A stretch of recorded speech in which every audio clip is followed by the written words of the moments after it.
अस्सलाम वालेकुम guys, welcome to my YouTube channel. उम्मीद है आप सब खैरियत से होंगे।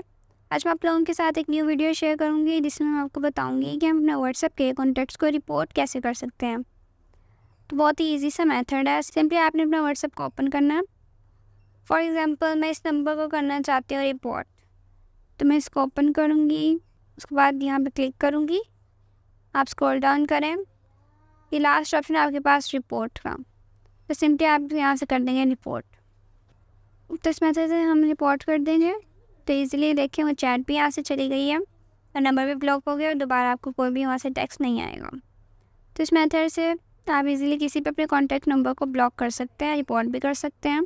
कोई भी अननोन यूज़र आपको टेक्स्ट कर देते हैं, आजकल वैसे ही बहुत सारे स्कैम हो रहे हैं, तो आप ऐसे अननोन यूज़र्स को ब्लॉक कर दिया करें और रिपोर्ट भी कर दिया करें। होप सो ये मेथड आपकी हेल्पफुल रहेगा। Never forget to like, subscribe and share. Thank you.